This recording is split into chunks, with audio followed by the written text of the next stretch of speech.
네, 윤석열 대통령이 동남아 순방 나흘째를 맡고 있습니다. 오늘은 경제 외교 일정이 예정됐는데 중국 시진핑 국가주석과의 만남 여부에도 관심이 쏠리고 있습니다.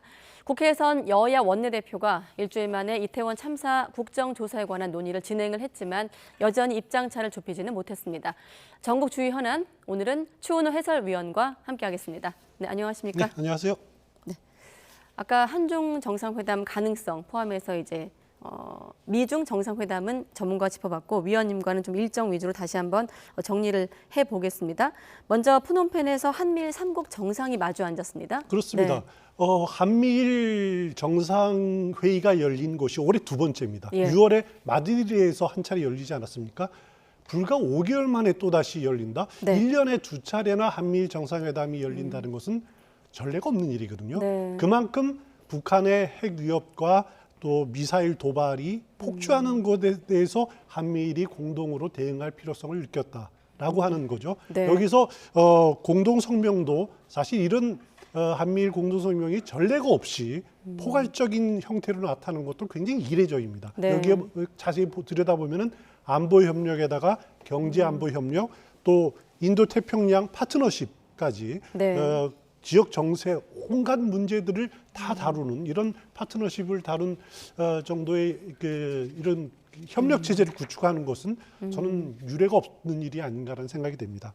네, 유례가 없다. 그렇다 보니 뭐 외교 빅데이 뭐 이런 표현도 나오고 있고 한미일 정상회담 전후로 한미 정상회담, 한일 정상회담도 있었습니다. 일정만 놓고 봤을 때 좀 흔치 않은 일정이에요. 그렇습니다. 한미일 정상회담 열리고 한일 정상회담, 한미 정상회담, 또 미일 정상회담도 같이 네네. 열렸습니다. 이런 때가 찾아보니까 2016년에 박근혜 정부 때죠. 워싱턴에서 그때 핵 안보 정상회의가 열렸는데 6년 7개월 만에 이런 회담들이 연쇄 회동들이 이루어졌더라고요. 그만큼 어떻게 보면은 지난 정부 시절에 주춤했던 한미일 삼각 안보 협력 체제가 다시 재가동됐다. 그런 의미가 있는 것으로 이렇게 생각이 됩니다. 네, 그럼 대통령 순방 일정 남은 일정 간단히 한번 정리해 볼까요? 예, 오늘은 경제인을 상대로 한 B20 회의에서 연설하는 것이 있고요. 네. 내일 G20 회의에 일정에 참여합니다. G20 정상회의는 인도네시아 발리에서 열리지 않습니까? 예. 원래 일정이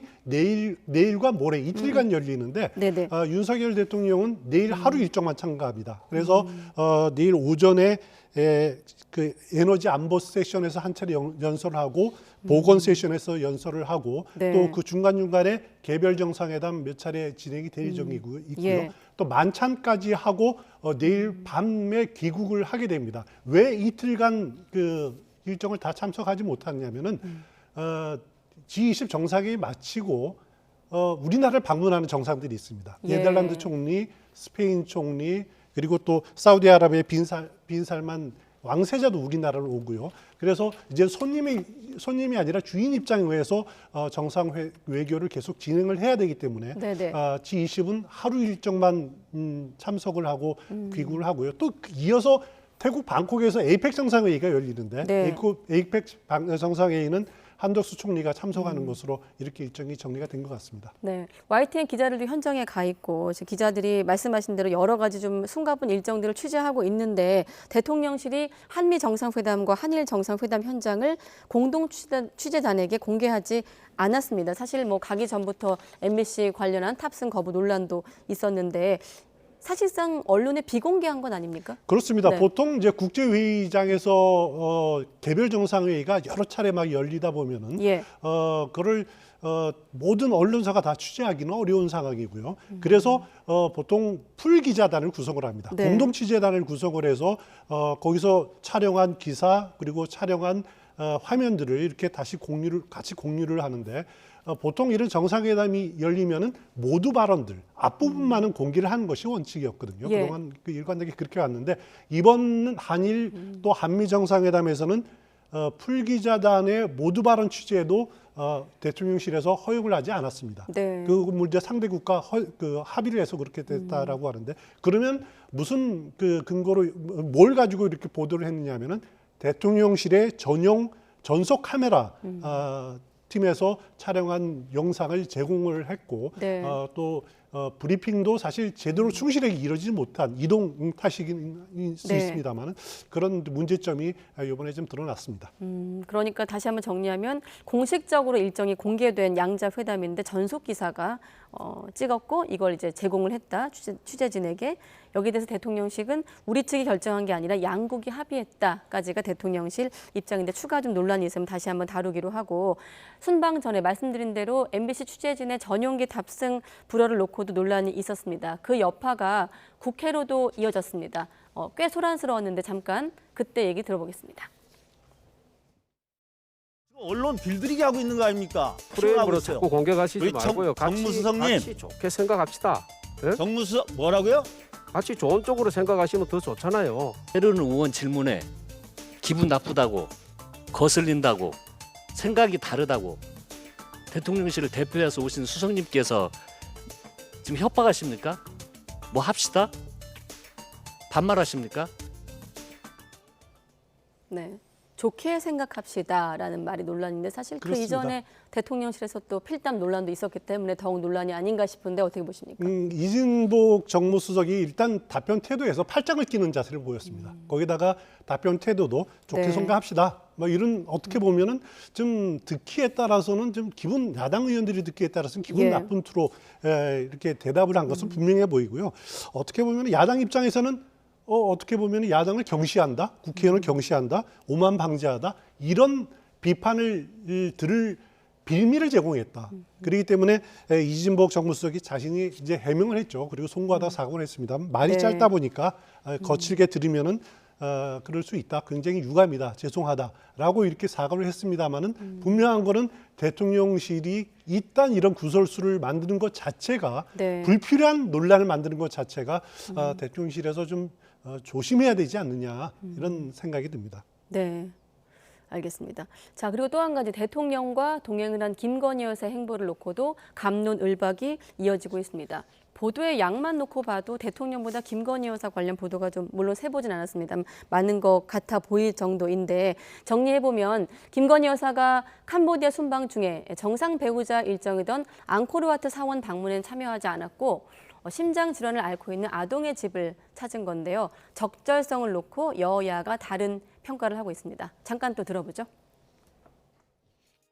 공식 행사하고 그런 게 얼마나 낮은 자세고 정말 저 개발도상국에 가서 그런 퍼스트 레이디의 역할고 이게 얼마나 자랑스럽습니까?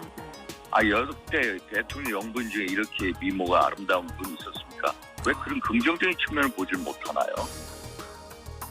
공식적으로 주최 측에서 요청하는 행사이니 가줘야죠. 그리고 별도의 일정을 잡고 싶으면 별도의 일정을 또 잡으면 되는 것이지 공식적인 회담에 갔으면 그 회담에서 요청하는 공식적인 일정들은 소화해 주는 것이 예의입니다. 외교상에서도. 네, 바로 여쭤볼게요. 어떤 게 공박입니까? 네. 일단 그 김건희 여사가 심장병 어린이집에 간 것, 저는 그 자체로는 어떻게 보면은 그 현지 주민들과 소통하는 모습을 보인다는 점에서 저는 굉장히 네. 뭐 잘한 일이다 이런 생각은 듭니다. 그리고 이 취지가 처음 캄보디아 프놈펜 방문 첫날에 그 원래 헤브론 의료원이라고 한국 그 의료진들이 만든 현지의 병원을 방문을 해서 이 소년을 만나려고 했는데 네. 이 소년이 몸 상태가 좋아서 오지 못했다는 거예요. 그래서 그 다음 날 이 소년의 집을 방문했다라는 건데 아마 대통령실 입장으로서는 김건희 여사가 앙코르와트를 방문하는 것이 과거 문재인 정부의 부인이었던 김정숙 여사가 타지마을 갔다라든가 이런 것과 대비되는 것 같아서 그 피하고 싶은 그런 반대되는 모습을 좀 보여주고 싶은 그런 마음이 있었을 겁니다. 하지만은 그렇기 때문에 가급적 피하고 싶었다라는 측면은 이해가 됩니다만은 네. 그렇다고 해서 결국 이 문제로 인해서 가장 득을 보는 사람이 누구냐?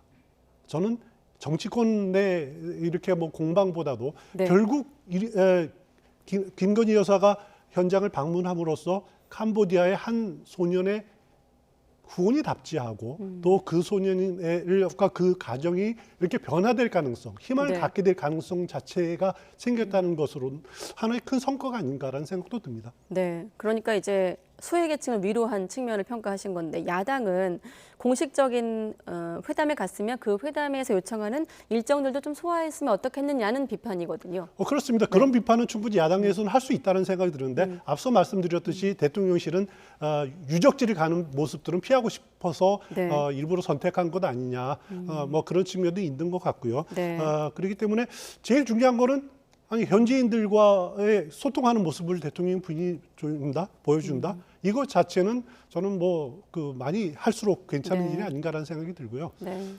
그리고 또 돌이켜 보면은 70년 전에 우리나라가 세계에서 가장 강한 나라였지 않습니까? 예. 이제는 헤브론 의료원이라는 이런 기관을 통해서 적극적으로 도와주고 저개발도상국을 도와주는 이런 위치에 섰다라는 것들을 김건희 여사가 가서 격려하고 방문하고 하는 모습들은 저는 영부인으로서 당연히 해야 될 그 일이다라는 네. 생각도 듭니다. 오히려 이번 그 대통령 순방 기간에 김건희 여사 행보와 관련해서 외교적인 결례냐 아니냐 어떤 논란 같은 경우는 어느 정도 이해가 되는데 지금 보면 윤상현 의원 발언 속에서도 제가 다시 한번 그대로 전해드리면 역대 영부인 중에 이렇게 미모가 아름다운 분이 있었습니까? 라는 발언이 있었고 또 야당 그렇습니다. 의원들 중에서도 준비한 화면이 있거든요. 입에 좀 제가 거론하기 좀 부적절해서 화면으로만 준비했는데 이런 여야 간에 나오고 있는 좀 부적절한 글쎄요 표현이라고 해야 될까요? 어떻게 볼 수 있을까요? 그렇죠. 그러니까 우리 김건희 여사의 해외 방문했을 때 근황이 너무 자세하게 또 보도된다. 네. 또 그것 자체가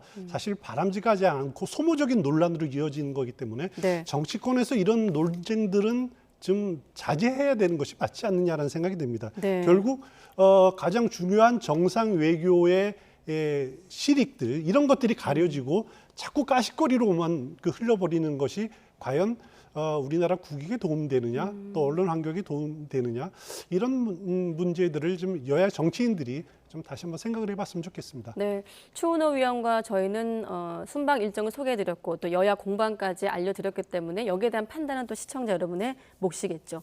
자, 또 한 가지 논란은 대통령이 출국 전에 또 환송차 나온 이상민 행정안전부 장관의 어깨를 툭툭 쳤다고 해야 될까요? 그럼 또 그렇습니다. 다양한 해석이 나오고 있습니다. 왜냐하면 아까 저희가 소방 공무원을 연결하기도 했습니다만 거취와 관련해 논란이 일고 있고 또 법적 대응까지 나온 상황이기 때문 아니겠습니까? 특히 이상민 장관 경우에는 또 논란이 된 게 지난 주말 사이에 중앙일보 인터뷰에서 예. 누군들 폼나게 사표 던지고 이 상황에서 벗어나고 싶지 않겠나라고 네. 하는 발언이 논란이 돼서 그렇습니다. 사실 사태를 책임지고 수습해야 될 그 장관이 폼나게라는 표현을 쓰면서 사표 던진다라는 것 정말 부적절한 표현이죠. 네. 어떻게 보면은 너무나 지나치게 이 현 상황을 가볍게 보고 있는 것 아니냐? 그런 이건 순진한 걸 떠나가지고 너무 무신경한 것 아니냐? 이런 비판을 받기에 충분합니다. 그래서 오늘 야당에서 그동안 한동안 이렇게 불거졌다가 또 잠잠해졌던 이상민 장관 사퇴론이 다시 재점화되는 계기가 됐는데 오늘 보니까 용서 못할 발언이다. 또 폼나게 사법 처리할 대상이다. 파면으로 혼나야 된다. 이렇게 야당들은 지금 이상민 장관을 겨냥해서 그 사퇴를 촉구하는 공세를 집중적으로 펴고 있습니다. 네, 그 공세가 집중되는 와중에 또 논란이 파생된 게 있거든요. 자, 국회에서 이상민 장관이 여기에 대해서 해명하는 과정에서 또 파생된 논란인데 또 잠깐 들어보겠습니다. 기사화될 걸 전혀 인지하지 못한 상태였습니다. 그래서 근황을 묻는 개인적인 안부 문자라고 생각을 하고 정제되지 않은 표현을 했던 것 같습니다. 결과적으로 국민 여러분께 매우 송구하게 생각을 합니다. 진상 규명, 책임 소재, 사후 대책 여기에 대한 철저하게 준비하시면 하고 그걸 실행하시면 그래도 다행이라고 생각하는데 생각하고 있습니다. 확실하게 하고 책임지고 나오면 네, 저같이 이렇게 국회의원도 안 되지 않습니까? 네, 그렇게 꼭 좀 하십시오. 네, 잘 알겠습니다. 수습을 잘하면 저처럼 국회의원도 될 수 있다는 농담이 오갔습니다. 입신양명의 기회입니까? 어떻게 그런 말을 주고받을 수가 있습니까? 대단히 부적절합니다. 네, 정운천 의원 발언이 논란이 되고 있는 거죠. 그렇습니다. 일단 그 이상민 장관이 기소화될 건 몰랐다라고 하는 것도 저는 잘 이해가 안 됩니다. 네.